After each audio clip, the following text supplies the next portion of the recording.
परम आदरणीय संत समाज जी साहिब से बंदगी है। शब्द ग्रंथ लौ परवाना से शब्द सुखद आज पढ़ा जाएगा।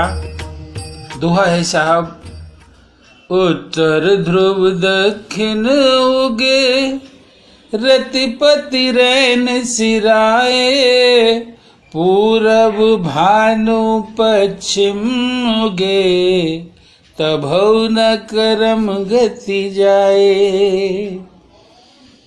सकल संदेशा संत का, शब्द सकल कहि दीन, शिव नारायण संत पति, अनंत संत सब कीन।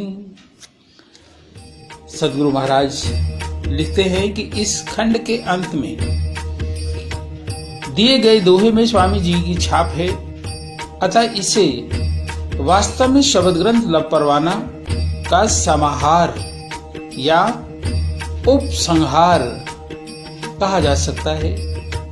सुखदों के माध्यम से स्वामी जी ने अध्यात्म के व्यवहारिक और सैद्धांतिक पक्ष का बोध कराया है। इस प्रकार कुछ दोहों में कर्म के प्रधानता लखाते हुए परम लक्ष्य की प्राप्ति का उपदेश दिया है, और सुखद में पहला सुखद आया, चढ़ना मैदान तहां ढाल की ओट का।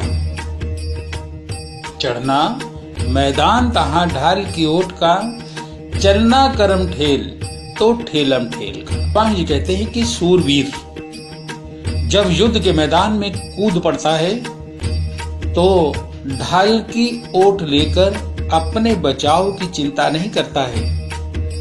ठीक इसी प्रकार साधक जब साधना क्षेत्र में आ जाता है, जब विघ्न और बाधाओं से बचने के लिए किसी अन्य साधन का ओट लेकर बचाव की चिंता नहीं करता है, घबराकर भयवश साधना से मुंह नहीं मोड़ता है, वरन प्रतिकूल और द्वंद्वमय स्थिति में भी निर्भय रहकर साधना पथ पर अग्रसर रहता है, तब कर्मों की गति को ठेल कर झेल कर निज घर जाना है। अतः ठेलम ठेल की द्वंद्वमय परिस्थितियों में पड़ना व्यर्थ है। स्वामी जी कहते हैं कि सुरधारी संत बनकर अपने निज घर को प्राप्त करो। सुखद दो में लिखते हैं, निर्भय तहां भय का, और बासर तो निशा का, भानु तो खोदत का, एक तो दुई का। स्वामी जी कहते हैं कि गुरु नाम हृदय में धारण कर संत निर्भय हो जाता है, उसे भय और निराशा की चिंता नहीं सताती है। जिस प्रकार दिवस के उजाले में रात्रि का अंधेरा नहीं टिक सकता, सूर्य के प्रकाश के सामने धोत यानी जुगनू के प्रकाश का क्या काम।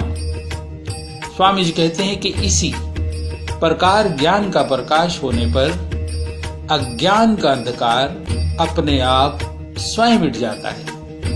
इसलिए साधक को एक संतपति के सिवाय दूसरे का आश्रय नहीं लेना चाहिए। स्वामी जी ने लिखाया है कि शिव नारायण एक ही जाने।